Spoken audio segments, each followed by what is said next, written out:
क्या है ये? धरती के स्वर्ग कश्मीर का आनंद लें नागफनी टूर्स एंड ट्रेवल्स के साथ, जो आपको देते हैं शुद्ध शाकाहारी भोजन। श्रीनगर, गुलमर्ग, पहलगाम, सोनमर्ग आदि के सुंदर स्वर्ग का आनंदमयी टूर आज ही कराएं अपनी बुकिंग। सरिता जैन पूछती हैं दिल्ली से। नमस्ते महाराज जी, प्रवचन सार में निर्व्यापक और भगवती आराधना में आए हुए निर्व्यापिकाचार्य, इन दोनों निर्व्यापिकाचार्य और निर्व्यापक में क्या अंतर होता है?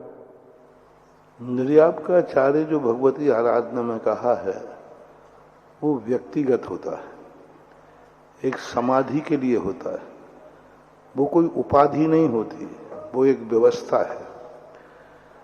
जो साधु, जो छपक जिनके सानिध्य में सल्लेखना लेता है वो कराने वाला निर्व्यापकाचार्य माना जाता है।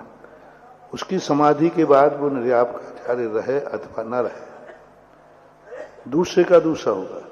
लेकिन निर्व्यापक पद जो उज्ज्वल कुंदकुंद स्वामी ने व्यवस्था बनाई है, ये एक संघ की बहुत बड़ी व्यवस्था है। संघ का बहुत बड़ा व्यवस्था के लिए, जैसे हमारे 2000 वर्ष के बाद उज्ज्वल आचार्य विद्यासागर महाराज मेरे गुरुदेव ने जो निर्व्यापक पद का जो खोज की है, ये खोज लोग इसका मूल्य समझ नहीं रहे। इसका मूल्य बहुत बड़ा मूल्य, संघ की सारी व्यवस्थाएं यदि इस रूप में व्यवस्थित की जाएं, इस रूप में इसको सोचा जाए, तो बहुत बड़ा संघ की सारी व्यवस्थाएं अपने आप सुधर जाएंगी और एक व्यवस्थित रूप समझेंगे। लेकिन लोग इसके संबंध में नहीं समझ पाते हैं, इसलिए दोनों का अलग अलग अपने आप में भूमिका है, महत्व है। अब इनके तो जब जैसे क्योंकि इन संबंध में ज़्यादा बोलना आजकल थोड़ा ठीक नहीं माना जाता, इसलिए इनको अभी आप लोग देखते जाओ, क्योंकि 2000 वर्ष से लुप्त परंपरा को पूज्य आचार्य महाराज ने सैंपल में प्रस्तुत किया है।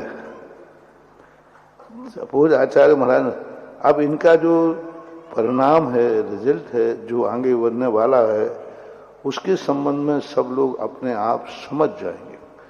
कुछ चीजें क्या है कि जल्दी समझाने की अपेक्षा थोड़ा समय निकल जाने के बाद समझोगे तो उसकी महिमा और ज्यादा होगी।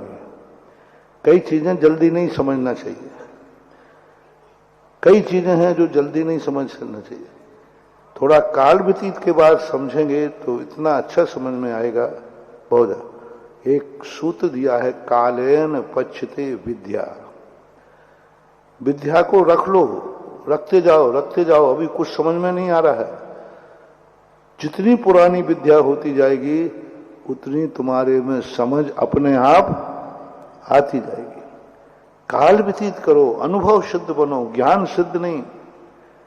व्यक्ति उतावला करके ज्ञान सिद्ध बनता है, मुझे ये ज्ञान भी हो जाए, मुझे ये ज्ञान भी हो जाए, कुछ नहीं होता उसको। ज्ञान सिद्धि के साथ अनुभव सिद्धि साथ में होना चाहिए, और अनुभव काल के द्वारा होता है। जितना जितना काल बीतेगा, जितना जितना पुराना होगा, उनका अनुभव से सना हुआ ज्ञान एक अक्षर भी मिल जाए, अनुभवशील व्यक्ति का ज्ञान एक अक्षर भी मिल जाए, हजारों किताबें पढ़ने से भी ज्यादा श्रेष्ठ होता है। इसलिए इन सब की व्यवस्थाओं को देखते जाएं। ये व्यवस्थाएं हैं, कब किस समय क्या मोड़ लेता है, किस समय किस मोड़ को जाकर के मोड़ना पड़े, अभी कुछ नहीं कहा जा सकता। ये सब अनियत परंपराएं हैं, बीच में आती हैं, टूट जाती हैं, फिर जुड़ जाती हैं। आगे देखते जाओ, अभी आप लोग भी देखो, हम भी देख रहे हैं, और कुछ बातें अपन सर्वज्ञ भगवान के ऊपर छोड़ते हैं। जो उनने देखा है वही इसकी व्यवस्था मानी जाएगी।